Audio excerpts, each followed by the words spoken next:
Alrighty, guys, you ready for this? So we are getting on to the next section in Slopes of War. We have 2 more sections to go, so we're going to read this one. This is our last big bunch of chapters. The last section, July 4th and after, are only like 3 chapters. So the next video is going to be a lot shorter. Remember to do your reflections because those are very important. And away we go. Alrighty, so last time the fighting had heated up at Gettysburg. The General Sickles wouldn't listen to General Meade, and so a lot of people end up dying. Buck was trying to defend Little Round Top, got his leg blown off. Curtis fought through the line and ended up in a trench waiting for, oops, I didn't write what he was waiting for, but they were just kind of waiting to attack. And so, yeah, that is where we are. All right, so July 3rd, that's chapter 17 through 21. Would have been a good idea for me to have already opened the book, but we're only human. Okay. Chapter 17. Wes, the whisper came out of the blackness. Are you still there? Quiet laughter. Where did you think I was? I don't know. Thought maybe you'd wandered off to see old Uncle Henry. 'Cause, are you crazy? There was a distant spatter of gunfire, faint, faraway shouts, then silence. I thought this day would never end. Curtis yawned. Do you think it's really over? Stop talking. Stop asking questions all the time. And get some sleep. We're not taking this hill tonight, that's for sure. I've never slept in a trench before. Have you? There was no answer. It was after midnight. Since dusk, Johnson's men had clung to the wooden slopes of Culp's Hill, attacking through thick underbrush, diving under logs, rolling under bushes, ducking from tree to tree and rock to rock, firing and reloading, then wriggling forward again. 4 times they had almost made it to the top before they had been driven down again, forced to retreat. Curtis had expected the uphill fight to be tough, had expected there would be heavy resistance from behind the sturdy Union breastworks, but what had surprised him most was finding the empty trenches dug in around the hillside. Wes, why do you suppose they dug these holes and then went off and left them? He answered himself, Yankee hospitality? They wanted us to feel at home? Wes laughed. I am at home, remember? I can't see a thing. Do you know where we are? As far as I can figure out, our rear end are almost dragging on the Baltimore Pike. We're smack behind the Union Army. We are? Another gust of musketry faded off into the black of silence. Curtis whistled softly. Does anyone else know it? How would I know? But if we're already in on their rear, shouldn't we be doing something about it? Like what? You want me to stroll on over there and invite all those nice boys to surrender? But we could take them by surprise. Curtis! Wes Culp's voice was vague with wariness. Stop asking things that I can't answer. Today is over. In a few hours, the sun will be up. We'll have a lot of work to do. Let me sleep. All right. There was a pause. But when this is over, we'll go to town together, won't we? Mm-hmm. Wes, what if the men who left these trenches decide to come back? There was no reply.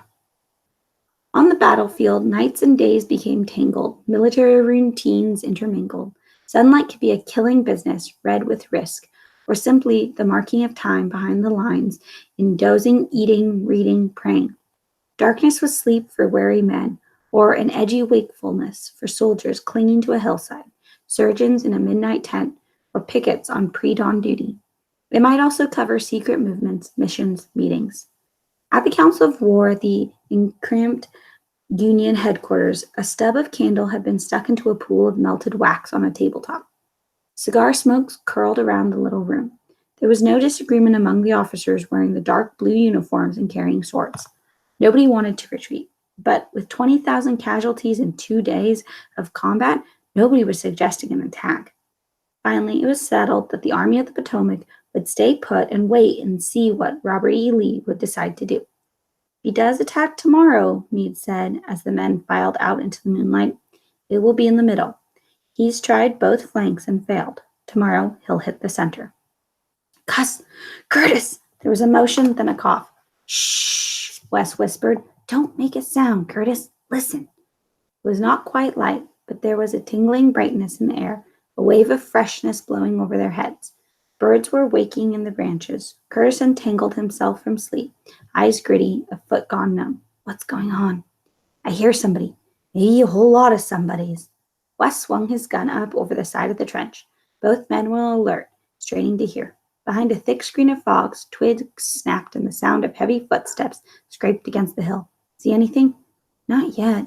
Dumb me, said Curtis. How could I expect you to see anything? This trench is taller than you are. Now quit fooling, Wes hissed.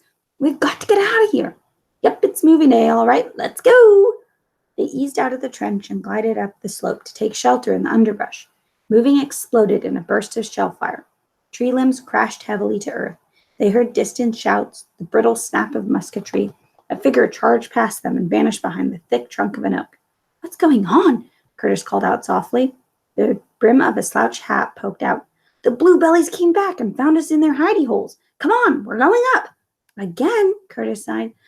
I sure hope your Uncle Henry's got the coffee boiling. There were furious shouts from below and thick, rapid thumps of artillery. A horse clattered up over the rocks and plunged in among the trees. The major, trim and upright, called to them, gesturing with his sword. Many balls flew in among the branches, ripping white scars open on the trunks of trees. Curtis glanced at Wes and said quietly, I'll see you at the top, friend. The major was out in the open again, the haunches of his horse moving powerfully like dark, shining water. Curtis had never felt so alive. He felt the blood pulsing through him, the hard, muscular leap of his heart. Gun ready, his eyes picked out every shadow of movement. This time they would do it. He was certain. That crazy joy. Ahead, the major's raised sword arched across the brightening light. A line of Union sharpshooters stepped out from under the trees. Curtis heard his own sharp cough of surprise, felt his bare feet splay out from under him, thought Becca, and was gone. Chapter 18. She was startled awake. I'm sorry. The man's voice was quiet, very low in the dim room. Pale light glowed at the door. I was dreaming, and I must have called out. Did I wake you? It wasn't you. Becca stood up, her hair hanging loose and damp and tangled down her back, her heart still thumping with fright. There was more deep, rumbling explosions from the southeast. It was the guns. She went to the bedside. Do you need something for the pain? Not yet. It makes me drowsy. I want to be awake. Have you had any news? Some rebels came in the night, but they didn't tell us anything about the battle. They brought 2 wounded men. They had to find a place for them. Her hands were busy, raising the captain against the feather pillows, soothing the covers. There was a tremor in her voice. One man wouldn't stop bleeding. We tried to help him, but he died. The other one is badly hurt too. Mother's with him now. She wrung out a cloth in a basin of water and carefully bathed the captain's face. You look very tired, he said. She had slept a little in her clothes in the chair by the window. For the first time, she noticed the stiff, dark stains all over her dress. If only we had been able to stop that bleeding. I'm sure you did all that you could. Leander wanted to go out and find a doctor, but we couldn't let him leave the house in the dark. It was just too dangerous. Besides, nobody would have had the time to come. There are too many others. There were 2 deep explosions, one heavy sound piled on the top of the other. I'm worried. Those guns are firing close to here, and I have a cousin somewhere around Culp's Hill. A Union man? No, he's with the Confederate Army, but he's a fine person, Captain. You'd like him. Really you would. That's what's so strange and tragic about all of this, he said. Friends fighting friends, kin against kin. It's all so wrong and unnatural. Here we are, 2 armies desperate to win, and all the time there's this queer respect between us. My brother Buck could be here, fighting Curtis and his brother Mason, and they love each other. He said gently, You have a lot on your mind, Becca. I've been a trouble to you. Please, she put a hand on his shoulder. I'm glad that you've been here for me to care for. It takes my mind off all the rest. Now I'm going to make you some tea. Leander, sleepy and rumpled and unwashed, brought up the tray. You've had a hard night, Leander. Yes, sir. A man died downstairs, and the other one won't let my mother leave him, not for a minute. He keeps talking about his wife and children and asking her to look at their pictures. He made her promise to let his family know when the boy took a deep, shaky breath. When I used to think about the war, I never thought about that. The dying? No, I don't suppose that you did. All that's what war is all about, Linder. An accumulation of little deaths that pile up into enormous grief. The captain let himself be helped to sip the tea, and then he leaned back against the pillows, his face twisted with pain as he tried to find comfortable position. Captain Wade, Peter pulled up a chair and sat down. Why did you choose the cavalry? My father was a blacksmith. I grew up around horses and I've loved them all my life. It seemed the natural thing to do. He smiled. Not that I hadn't heard the old joke. What joke? That nobody has ever seen a dead cavalryman. I guess it's true that we are pretty useless at the start. The Southern men were better riders, more experienced with the animals. We had a lot to learn, but we did catch on. The Army has learned a great deal, Leander. We have good guns and ammunition and plenty of food and supplies. The Confederacy is slowly starving. It's getting harder and harder for the South to feed its men, equip them, replace them. In the end, we may not break them at all because their spirit is incredible, but we may just wear them out. That's what General Grant is doing now at Vicksburg. Becca came back into the room and stood at the window, looking off in the direction of the gunfire. She had changed her dress and tidied her hair. Outside, the noise was growing louder, more intense. When will it stop? I wish it would stop. She glanced over her shoulder at the captain. What if we did let the South go? Then all of this would be over. Father said we had to preserve the Union, but maybe it isn't that important. She stared off towards Culp's Hill. I shouldn't have said that. I know it's a terrible thing to say. More and more are saying the very same thing, the captain told her. The longer the war goes on, many people are wondering if it's worth the effort. Do you think it is? Linder asked. Yes, but what I think isn't important. Our president believes it is, and he has a longer, clearer vision than the rest of us. He knows that if the country divides, then the unique experiment of ours, this democracy, will have failed. He doesn't want that to happen. But unless it works for all of us, then it has no true meaning. Our system would have been built on a lie that says we are all created equal. My cousins think that people in the South treat colored folk just fine, Linder said. He says we don't understand how it really is. But it's a bigger issue than how one man treats his slaves, isn't it? What about his right even to own another human being? If the North wins, then that will be settled for once and for all. Becca said, I think I understand the reasons for this war. It's just hard to make sense of so many dying. Like the man downstairs and the ones lying in the street and out in the fields.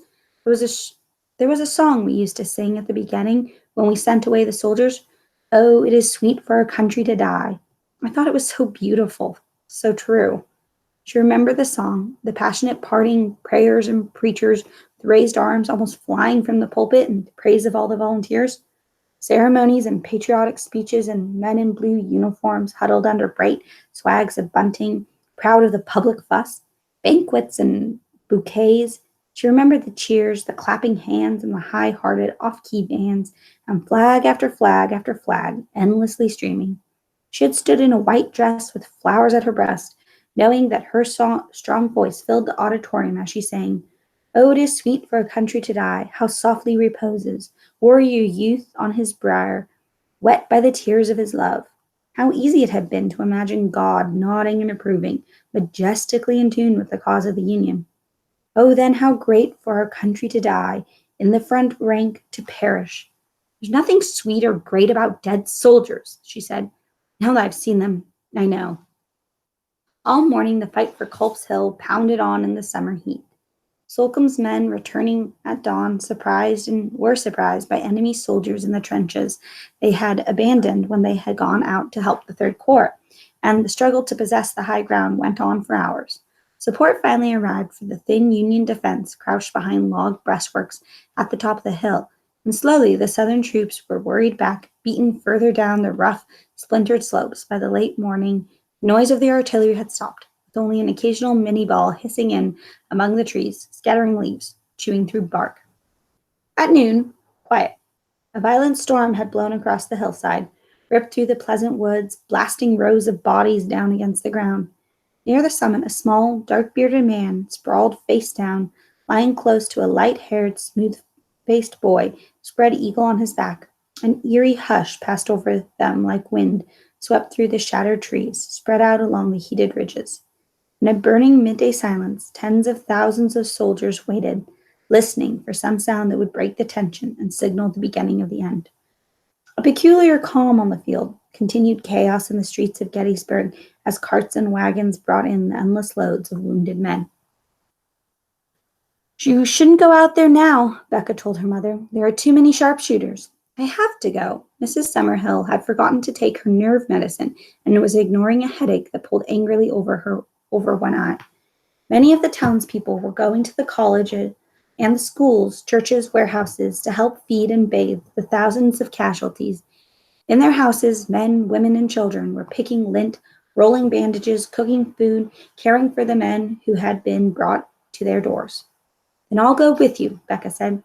No, I want you to stay here. There's still the captain to look after, and it doesn't seem right to leave those poor men alone. Mother, they're dead. I know, but if they were in their own homes, someone would be sitting by and mourning them. Leander and I will slip down to the church and see what we can do. Take care, Becca. You be careful, too. Becca hurried past the closed parlor door, ashamed of her feelings of dread at being left alone with the bodies. She thought of the soldiers' families waiting to hear news of the battle. She would have to write and tell them what had happened. Beef broth simmered on the kitchen stove, and as she stirred it, she heard a knocking at the front of the house. It was a young Confederate soldier supporting an older man with gray, untidy whiskers and dazed, mournful eyes. A bloody rag was twisted around his head. Bring him in, Becca said. Is he badly hurt? He got knocked on the side of the head, and part of his ear is torn off, but I think he'll be all right if he can lie down somewhere. He nodded at the closed parlor door. Do you want me to put him in there? She thought quickly. Not there, and not upstairs where he might discover Adam Waite. In the kitchen, there was a faded sofa where her father had liked to take a nap every day after dinner. She helped ease the older man down, and then she propped pillows behind his back. He sighed and closed his eyes. Was he hurt in the fight this morning? Yes, miss. Culp's Hill, they call it. You must know where that is. Yes, I know. We go there often for picnics. There was no picnic there today. Your boys finally took hold of him, but a lot of poor fellers got killed. He looked at the pot of broth steaming on the stove, and Becca saw the hunger in his eyes. It's almost ready. Would you like some? Please, miss, and my friend here. It would perk him up some. She cut the last slices from a loaf and ladled the soup into bowls. The soldier swallowed his greedily with great noisy gulps as Becca sat beside the man on the sofa and helped him take some nourishment from a spoon. He was too tired and weak, and soon he lay back and closed his eyes again. She pitied him. He was much too old to fight. Something would have to be done about his injury. She put the kettle on the stove to warm some water. Is the battle over yet? She asked. Oh, no, miss. The young soldier folded a piece of bread and crammed it into his mouth. As he chewed, he looked at her with bright, confident eyes. Our guns are lined up as far as you can see along that ridge across the valley. Marcy Robert ain't about to quit. By tonight, your fellers will be scattered halfway to Baltimore. She said nothing more while he finished eating. When he was gone, she bathed the old man's head wound and put on a fresh bandage. Exhausted, he went back to sleep, and she decided to take some hot broth upstairs to the captain. She had just reached for a bowl when she heard a noise in the hall. Leander was standing there, staring at her. Then he came slowly into the kitchen, his skin so pale it looked almost blue, like the color of skim milk. All his freckles stood out in sharp, dark points. Leander, what is it? His face worked as he tried to hold back tears. Becca grabbed his arm. Tell me, what's happened? Jenny. Jenny Wade? What about her? His lips moved stiffly. Shot. In the back. She was baking, and a mini ball came through 2 doors and killed her. Becca let go of him. Neither of them said anything. Then Leander left the kitchen, and the front door opened and softly closed. Moments later, Becca realized that she should have stopped him, that what had happened to Jenny Wade could easily happen to someone else. She didn't want to believe that he had told her. Instead, she tried to remember the chores that she should do, but it was as if a door had slammed shut in her mind. For a long time she sat, hands clamped together on the kitchen table, unable to move or think. Finally she got up and took a bowl of broth up to Adam Waite. Becca, do you know what time it is? It's almost 1 o'clock. He seemed puzzled by the silence. It's very quiet, isn't it? Yes.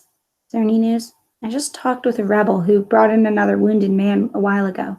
The battle isn't over yet, but he says by tonight our army will be scattered halfway to Baltimore. It's going badly for us then, he said when he had finished eating. With a sigh, he leaned back against the pillows. Nobody knows. The rebels still have the town, but our men took Culp's Hill this morning. A lot of soldiers were killed. She put the bowl and spoon on the tray, her face turned away from him. You're thinking of your cousin, aren't you? She picked up the tray and started toward the door. Wait, don't go away. There's a sick man downstairs. Please come here. He looked up into her face. You've been crying, haven't you? Becca, your cousin is probably safe and well. You'll have word of him soon. It isn't just Curtis. A friend was killed this morning by a sharpshooter. She was only a few doors away. We love Jenny Wade. She was going to be married soon. He reached out, touched her arm. I'm so sorry. You people shouldn't be involved. A young lady like you should never have to see such terrible things. But now I know. She sat on the side of the bed. Now everyone in Gettysburg knows this thing is really like. I don't think I'm a stupid girl, Captain, but when I think of how thrilled and excited my friends and I were when we sent the men away, and how the bands played and we sang and listened to the speeches and applauded, I feel ashamed at how naive I was. I swear we enjoyed it. After all, we weren't a part of it. Maybe if more of us had known what it meant, we would have tried to do something to stop it. Downstairs, the clock struck, this golden chime rising through the stillness of the house. And Buck, I swear, he was in love with it too. I wonder how he feels about it now. Chapter 19. First there was pain, then thirst. It was hard to decide which tortured him the most. Memory limped back slowly. Buck remembered the screaming place. Moths banging in against the smoking lanterns, a jagged and peculiar sound. His leg hurt badly. He was relieved to know that they had saved it, and yet he was afraid to look, to know for sure. When he did, stiffly raising his neck to see, he discovered that there was nothing left below one knee. He cried. Later he called for water, pleading for it over and over, louder and louder. But when nobody came, he stopped asking, knowing that if he spent himself uselessly that way, he would soon die. He lay in a field with hundreds, possibly thousands of others, and yet he felt completely alone in his misery. The sun was high in the sky, its fierce white light burning his face, almost blinding him. He thought of the house on Baltimore Street, the tall clock quietly ticking in the hallway, the dark carved bedstead in his room with its soft feather mattress and smooth, cool linen. It was the one place on earth he wanted to be. Both ends had been tested, and there was only the middle left to try. Wright's brigade had punched through there yesterday, and if he had had support, today might have been a different story. Yet, what had been done by a few could certainly be done again, this time by thousands of fresh, willing troops. Would you eat something, sir? Not now, maybe later, but nothing special, Taylor. Whatever's in the pot. Both of them recognized the change, the upswing. Everything was ready this time, 150 guns already in place, with bright young Alexander in charge of the artillery today. Longstreet was still sullen, but he would give the signal when the cannonade had softened up the center of the Union line. Then, close to 15,000 soldiers, with General Pickett in charge, would advance across the valley and overwhelm those people. Lee smiled, thinking of George Pickett, scented, exuberant, with long childish curls. Charming, always charming. The grown man still boyishly in love with Glory. And Sally, with the sunset eyes, a girl just half his age. How he enjoyed dashing letters off to her in moments of high passion, sometimes in the noise of battle. He was probably writing to her now. God must decide it. One last long slope to climb, and then the Army of Northern Virginia would carry victory back home to the South. Grace and civility and tradition. This northern land was a foreign place, a separate country after all. There was a hardness here, flinty people. He had thought so at West Point. How could such different cultures ever blend in peace? Sir, what do you think? The lieutenant looked across the valley at the row of guns that bristled from the seminary building down to a point opposite the peach orchard. I'd say they have about twice as many as we do, but Alonzo Cushing, an extraordinarily handsome officer, smiled. I think we're twice as good. What's going to happen? They'll probably hammer at us for a while, and then they'll send their infantry over. All that way? It must be a mile. I don't believe they'll make it. Not if we give them everything we've got. Then how come they believe it? Confidence, I guess. They've always had it, and it usually worked. Not this time, though. Not here. Strange, isn't it? Sergeant Fugger sank down behind the cannon and rested his back against the wheel. It's so quiet. I can hear the bees.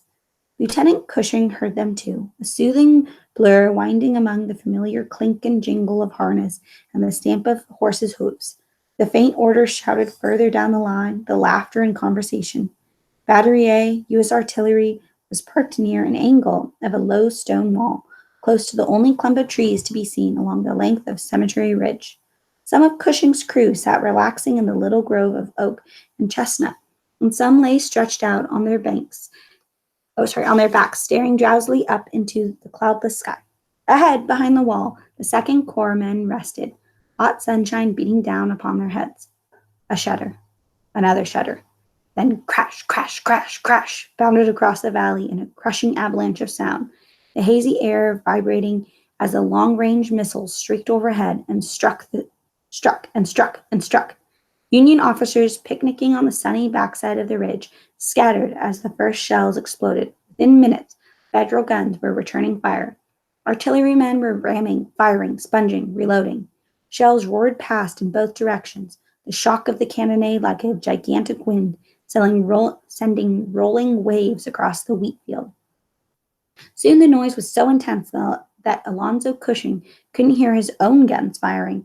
There were plenty of damage being done to the batteries along the line, and yet he saw that many of the enemy explosives were landing on the reverse of the slope where the reserve ammunitions and supply wagons were parked. It was supposed to be the safest place on the battlefield, and yet it was here that stunned non-combatants, soldiers and musicians, wagon drivers and stragglers, even the wounded lay helpless on the ground, were caught in a wild flurry of screeching, whistling, moaning chunks of whirling metal. Thought, they can't see our infantry. They think it's back there. That's why they're aiming too high. He had never before in any battle heard such a collision of sound. Crews worked mechanically, obediently, all parts of one devastating machine. For 3 days the battle had been building pressure, and now it was hissing hot, boiling over, a whistling kettle of fury. In the leisure farmhouse, a few hundred yards to the rear, George Meade agreed reluctantly to move. The roar outside was impossible, and bit by bit the place was being ripped apart. The front steps were already gone. One pillar and then another had been knocked off the porch. The shells skidded through the yard, slid to a stop, and lay there intact. As they left the house, the general and his staff were appalled to see so many of their horses tethered to a nearby fence, dead and grotesquely dangling. A growing object spun through the door jamb, exploding inside the building they had just left. All right, Meade muttered. We're going. Where, sir? His aide winced as another missile screeched through the lilac bush, spraying them with leaves and clumps of dirt. Slocum's headquarters at Powers Hill. Sir? Slocum's headquarters. Very good. You'll be quite safe there. Meade fixed him with angry, bulging eyes. I don't care about safe. I just want my orders to be heard. Sir? Go, for God's sakes, go! Scared, huddled behind the stone wall, Charlie Payne poked his friend, George Dawson, cupped an ear to show he couldn't hear him. I asked if you was scared. This time George understood and grinned and shook his curly head. Private Payne felt better. George was so big and solid and steady. As long as he stuck close to him, he felt protected. And it did seem as if the worst of it was flying over them. He glanced over his shoulder, saw in one brilliant flash a caisson exploded. Wheels, limbs of horses and men, and pieces of timber scattered through the air. He reached into his pocket for his watch. He wasn't quite sure when the uproar had first started, but it was now almost 2:00. He had never heard the likes of this. It was, he figured, the loudest racket of any war, the most monumental racket ever heard upon the continent. Now he was poked. George had tucked both hands beneath his chin, dropped his eyelashes, and was playfully pretending to be asleep. Charlie laughed. There was something stupefying about a roar that heavy and monotonous. Sweat dripped steadily down his face, and he guessed he knew how it felt to be roasted alive. Squinting up, he saw the sun, a scorched red spot burning through a thick blanket of soiled smoke. He glanced at the soldier squatting beside him. George was slumped forward, his head on his knees, no longer pretending, but sound asleep. Colonel E.P. Alexander, in charge of Confederate artillery on this sweltering afternoon, had been tossed a problem so hot that, as he jingled it mentally, he looked for some way to get rid of it. He resented the message that had just arrived from General Longstreet. If the massive bombardment didn't do the job and drive off or greatly demoralize the enemy, old Pete had written, then he, Alexander, was to advise General Pickett not to make the charge. That was it. In a few words, Longstreet had left it up to him, a subordinate, to decide at the most critical moment of the 3-day battle whether or not 15,000 soldiers should cross the valley and attack the entrenched Army of the Potomac. How am I supposed to know what's going on over there? Alexander peered through the murky cloud that now shrouded the opposite ridge. His eyes were raw with strain. Union fire was still intense, uninterrupted. I can't even see their infantry. God knows they ought to be demoralized, but how can I tell for sure? Exasperated, he handed the message over to General Wright. What do you make of this? The other officer scanned the paper and shrugged. I think General Longstreet is looking for a way out. He doesn't want to send anyone over there, but he's had his orders. Then he'll have to find his own way out. Alexander scribbled a reply. The only way he could tell what effect the bombardment was having on the enemy was by the return fire, he wrote, as he couldn't see the infantry. Therefore, if there was an alternative to the proposed attack, it ought to be carefully considered. Ammunition was running low, and if Pickett's charge didn't succeed, there would be none left to support another. He sent the message back to Longstreet. Now, back to business. Henry Hunt, a chief of the Union artillery, was having problems of his own. Down a long, roaring tunnel of time, hundreds of missiles had been sent across the smoking valley, but the bombardment couldn't go on forever. Eventually, the rebels were going to charge, and when they did, he must make certain that nobody made it up the grassy slope to break through the iron corridor that stretched from Cemetery Hill out to the Round Tops.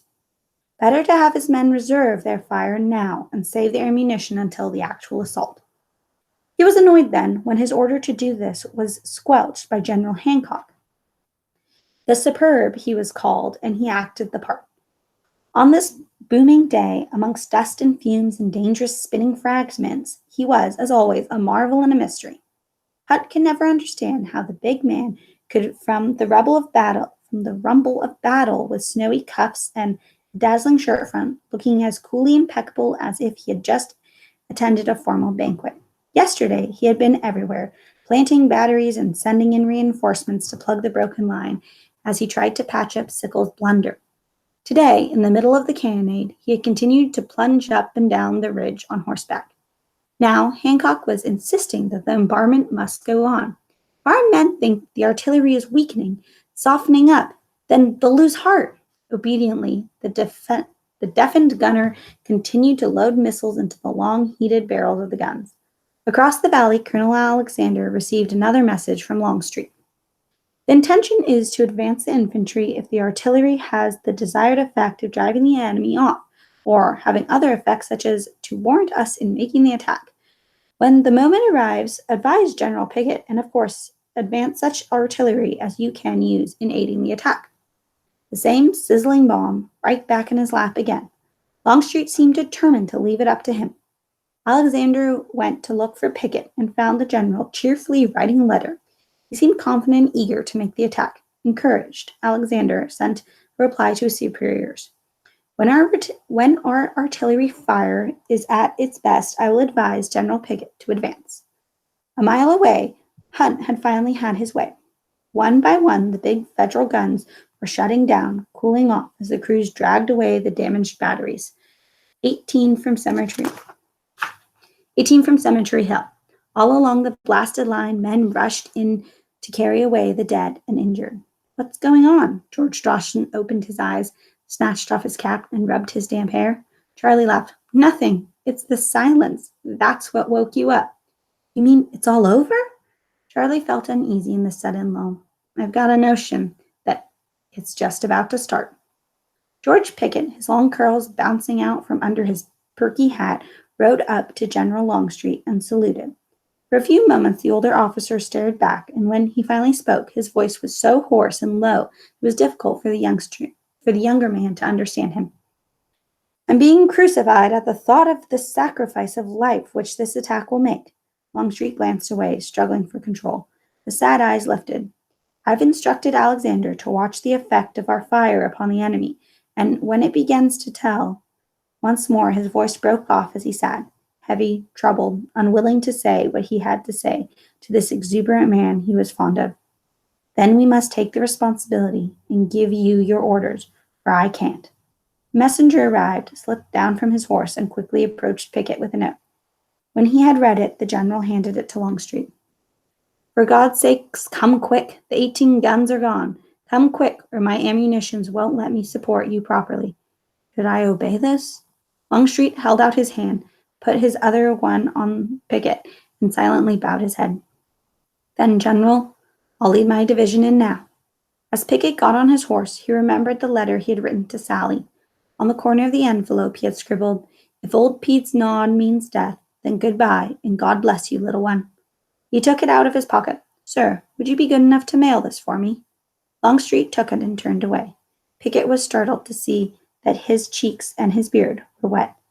I don't want to make this charge, Longstreet said to Alexander a short time later. I don't see how it can succeed. I wouldn't make it now, but General Lee has ordered it and is expecting it. Chapter 20. Slowly, the bitter smoke drifted up and away. The sun emerged, a cheerful blaze of yellow, from behind the haze. Off in the tall grass, Mason Walker heard a soldier recite, Backward, roll backward, O time is thy flight. Make me a child again, just for this fight. And a mocking voice replied, Yes, and a gal child at that. There was laughter and joking among the men, and then an abrupt shouted, Attention! A tingling hush spread among the troops. Mason felt the familiar trembling in his limbs, the knot tightening in his belly, the dryness in his mouth. Soldiers gulped water from canteens, nodded to friends, put away letters and testaments. Some prayed, eyes closed, lips moving. Most stood passively waiting. The final order came from a buoyant Pickett. Column forward! Guide center! Men pushed forward, thousands of them, soft-colored in faded uniforms and ragged homespun, moving out of the woods and across the top of the ridge, passing the long glint of the silent guns, heading down the slope. A band played somewhere, a bright tune strutting off across the valley. Mason heard voices call faintly, Goodbye, boys, goodbye, and caught from the corner of his eye a tall, gray, watchful presence on the crest. No cheers, no sense of hurry, only the solid rustling motion of a mile of men pouring across the swells in the direction of a spray of trees stretched delicately upon the distant ridge. Pickett's brigade to the right, Garnett's to the left, Armistead's men at the rear, and since Heth wasn't well today, Pettigrew and Trimble would guide his troops in at the far left. March, step, battle flags brilliantly fluttering. Some of the fellows were talking, said the man next to Mason, about General Armistead. Seems he went to West Point with General Hancock. They were best friends there, and now Hancock's waiting over there for us, for him. Queer, isn't it? Yes, Mason said, his breath going out of him in quick, ragged pants. It's queer, all right. A warning buzz cracked through his brain, and over the familiar terror, now shocks of fear flashed through him. Strange, too strange. This measured walk across an open plain straight into the muzzles of those waiting cannons. Lee was no fool. He never wasted men. He must believe it could be done. Pickett, too, was preening for it, and yet all of Mason's instincts screamed at him to turn around, to run the other way. Can't. File closer would stop me. Too disgraceful. His body trembled, muscles shaking with the effort to keep moving forward. Knees almost giving way as he concentrated on pushing first one forward, then the other. Keep up, son, murmured the veteran next to him. He was calm-faced, in control, as casual as Curtis. Keep up. Tell you what, Mason swallowed, gave the man a wiry, lopsided grin. If you get there first, you save me a place. Look, my God, here they come. Amazement, lightning swift, electrified the Union soldiers waiting by the guns, crouching behind scrap piles of dirt and stones, hiding behind earth and rail breastworks. Here come their infantry. George! Charlie Payne peered across the protective wall. George, take a look at that! Have you ever seen anything like it? His friend stared in silence, his big jaw dropped in wonder. No one expected beauty on a battlefield, yet here it was, the cruel splendor of thousands of soldiers parading across the summer fields in a shimmering spectacle of sun-bright steel and polished bayonets and swaying silken flags, lovely and terrible as any nightmare, with no chance of waking. Then the ugly thunder of the cannons broke again. Missiles burst from the Union guns, exploding in the long, low cloud of marching men. The glamorous shapes, gray, ghostly, now behind thick piles of rising smoke. They're coming straight at us, George Dawson cried. His excited voice was almost a shriek. We've got to stop them! Charlie glanced at him, surprised. We will. He gripped his rifle with slippery fingers. Soon as we get them in our range, we will. George knelt, wildly firing. Stop them! Stop them! Stop them! Charlie grabbed his gun. Quit wasting cartridges, you fool! They'll be here soon enough. He couldn't believe that George was acting in such a crazy way. There's nothing to do but wait. Batteries on Cemetery Hill along the ridge and near the Round Top were sending hundreds of cells streaming into the advance. Charlie could see parts of it dissolving, men disappearing, others pushing up from behind to fill in the holes as the gray mass rolled closer, still coming on steadily, getting nearer. Lieutenant Cushings had pushed Battery A up to the angle at the stone wall, just ahead of the small clump of trees that had shaded some of his crew as they ate their noon meal. From his new position, he had the eerie sensation that the whole rebel army was headed directly at him, was funneling in towards the muzzles of his guns. He was ready. Heavy metal cans were in place beside each piece, and at 350 yards, he would order the single charge. At 100 yards, the double, and the triple. He was confident no one would get closer than that. Far to the left, Vermonters, angled out into the valley, watched nervously as the first line of enemy soldiers approached within their rifle range. Make ready, aim low, on your feet, fire! There was a sharp crackle. Dozens of men went down, the comrades ignoring them, ignoring the Vermonters, pressing steadily ahead. Elation rippled through the New England regiment. This was the first battle they had experienced, and the thing they had most feared seemed almost simple now. Firing, reloading, firing again, they cut down soldiers who refused to look at them or notice them, who fell or passed on by with eyes fixed stubbornly upon some distant point. Woo-wee! A young recruit dug for a cartridge, eager to get off another shot. He aimed and fired, and a man in butternut crashed forward through the smoke. Woo-wee! The Vermonter screamed again. It's like shooting ducks on a lake back home. His regiment wheeled and caught the advance on the oblique, slaughtering dozens more as the movement flowed past. On the right, the 8th Ohio, placed dangerously forward on the valley floor, watched the great, proud, gleaming lines push closer to the Emmitsburg road, colors flickering, a mounted officer gesturing in the direction of a clump of trees. Closer to them, a North Carolinian brigade was seen to hesitate as shells blew ragged holes across their ranks. Then, suddenly in the swaying confusion, men were turning, running, fading off across the smoke-blurred field.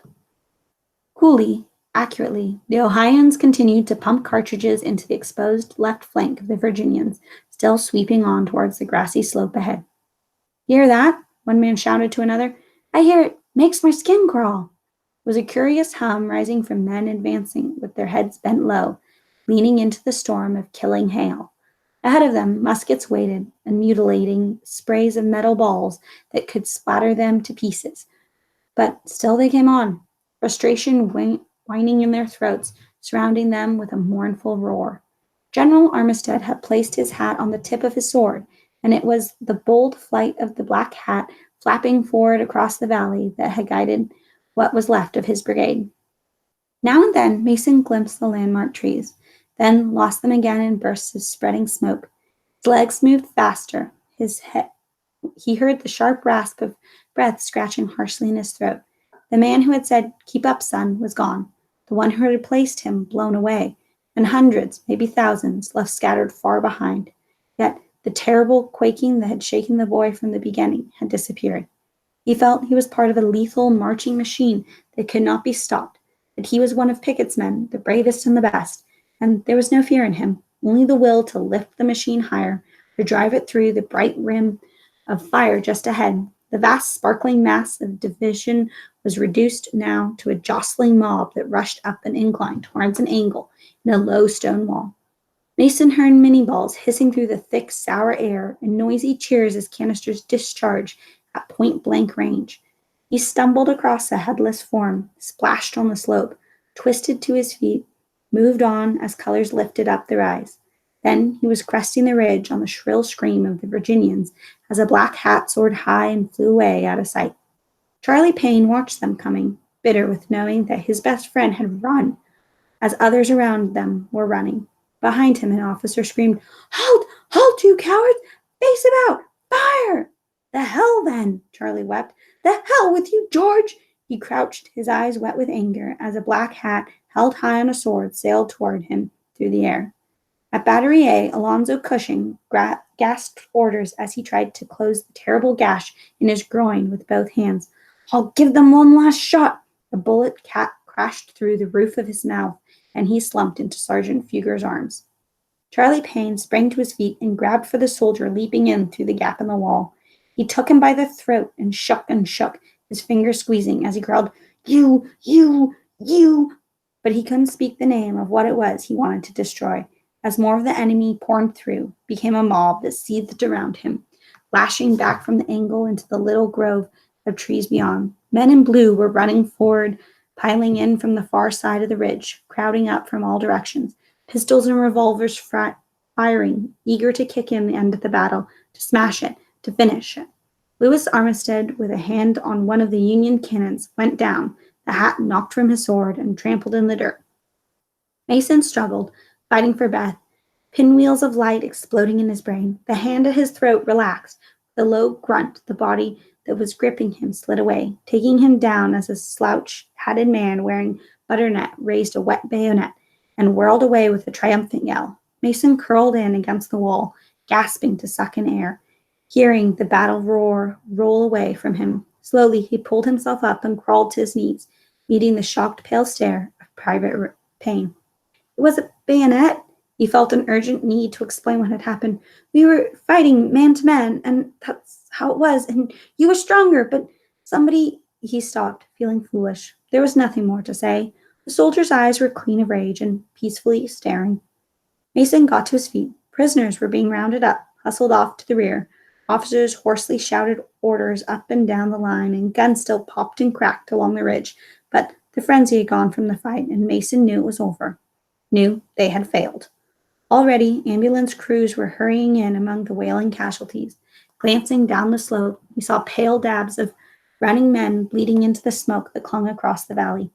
High in the sky, the sun was powdered over with a dirty haze. "Keep still, boy. Don't mess with me." Mason was yanked from behind, his arms firmly held. He did not resist. In his year of war, he had never felt as drained or as hopeless as he did now. There was a drabness in him, a dead, gray, heavy weariness.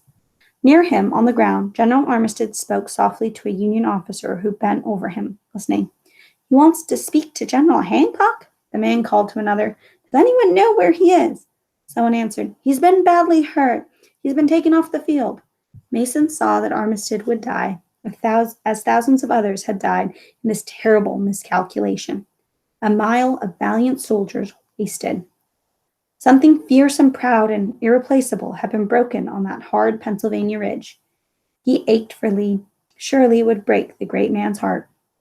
But the fear at last was gone.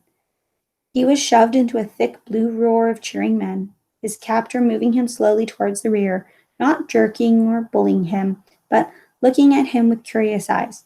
He was a solid, amiable man, with rough yellow curls hanging below his cap. You sure are a little fried. How old are you, son?" 17. Tuckered out, ain't you? Mason nodded. I never seen the likes of it, George Dawson said. You fellers kind of took our breath away, but we whipped you. Reckon it was time. Mason said nothing.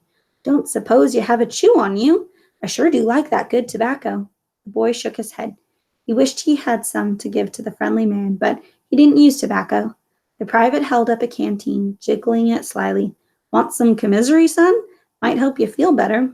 No, thank you. Mason had promised his mother that he wouldn't touch hard liquor until he was 21. There were still 4 years to go before he was of age. All right, chapter 21, the last chapter for this section. They're going to leave us here, ain't they? Asked a soldier, shot through both thighs, who was lying close to Buck in a rough, scorched field. Leave us here to rot. They'll plant potatoes in us comes next spring. Listen, Buck whispered. Listen. A roar thickened in the distance, cheer after cheer, full-throated, jubilant. Maybe it's over. Maybe we've won. The wounded man next to him paid no attention to the sound. Nothing mattered to him but his private battle with his own fear and pain. For hours he had moaned, sobbed, and hiccuped like a child. Ain't just the thirst that's killing me, he whined. It's the flies crawling in my eyes and my mouth. Flies won't kill you. Yet Buck had had a horror of the blue-black insects that sizzled and crawled over every part of his body. In spells of terror during the night, he had been sure he felt them breeding in his brain. First they shot me, then them rebel bastards robbed me, then they left me, the man said. And now I'm dumped out here like trash. At least somebody done something for you. You're the lucky one. It ain't fair. The lucky one? That seemed funny to Buck, and his chest began to heave up and down in silent laughter. After a while, he stopped laughing because it tired him. You're alive, he said. His voice was cracked and dried out like old leather. So stay alive. He said it more for himself than for the other man. He couldn't hold out much longer without water. Earlier, men had swayed through the field with brimming buckets and run out just before they reached him. You'll come back, he pleaded when they left, and they had promised to return. But that was hours ago? Yesterday, maybe?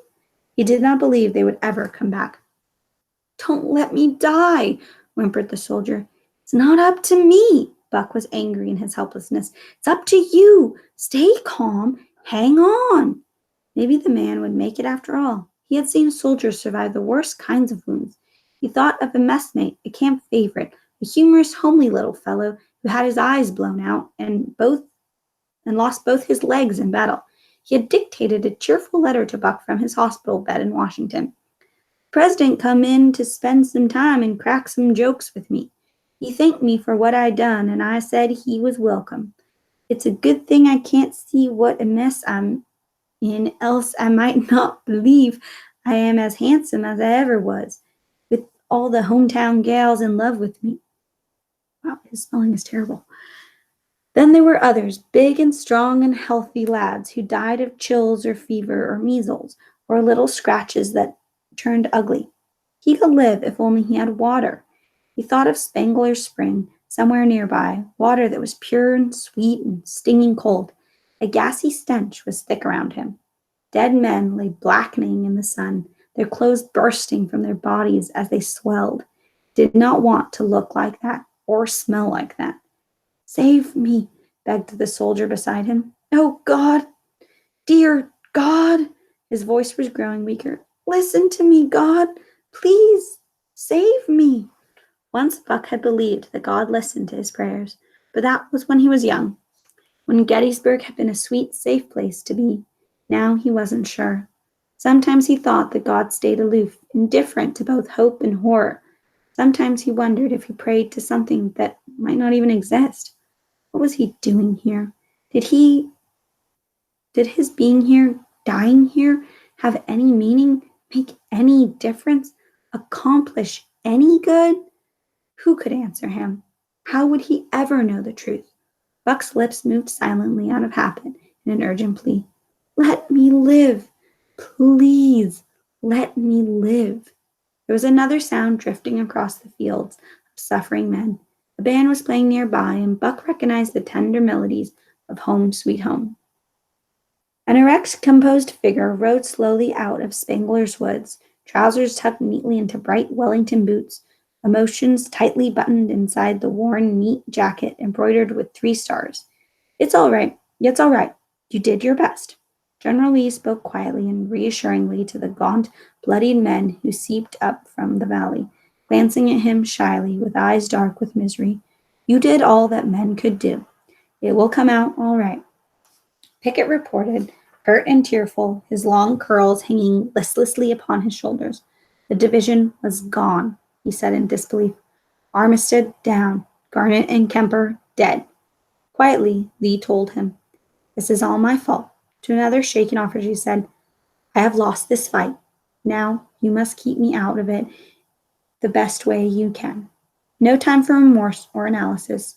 Soon Meade would send a countercharge, hoping to deliver a death blow to the weakened troops, and he must be ready for it when it came. On his way to headquarters, the general looked out across the wrecking landscape. How familiar it all was. Haversacks, knapsacks, belts and scabbards, shattered caissons, lumber boxes, torn Bible verses, letters, daguerreotypes, cups and combs, ruined jackets, blankets, shirts, canteens, cartridge boxes, useful implements, now useless artifacts. Yet all of these could be replaced.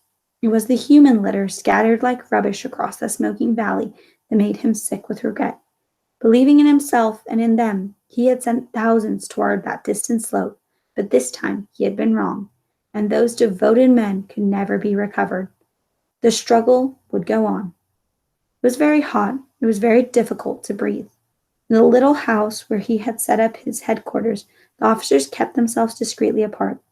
Only Walter Taylor, watchful and attentive, hovered as usual. It's going to rain. I can feel it in the air. Lee said, Yes, I can smell it coming too. His voice was very tired. Strange, isn't it, sir? I mean the way it usually storms after the big battles. It's scientific, I suppose. The atmosphere must become disturbed by the gunfire? No doubt. Yet the general did not look convinced. Or maybe it's something spiritual, Taylor. Perhaps God sends rain as a cleansing agent to wash away the stains, the ugly stains. He spoke softly, absorbed in his fancy. Yes, I think it could be that. His aide asked, Will you eat something now? Not yet, thanks. Just leave me for a little while, would you, Taylor? I need to think. Failure is new to this camp. I must plan for it now. Time had passed. Perhaps Meade would not press his luck after all, would not attack, would wait and see what would develop. Then let those people wait. There was plenty of work to be done, and quickly. It was later, much later, when the old man let his misery overflow. Dropping his face in his hands, he murmured, Too bad. Too bad. Oh, too bad. All right, that's the end of July 3rd. So that is the last day of the battle. And it seems like the Union has won, so the North won. And so we have one more section, just a couple chapters. And yeah, so this was the bloodiest multi-day battle of the war. And I hope you guys are enjoying the book so far. All right, I will talk to you guys later. Bye. Make sure to do your reflections on Google Classroom.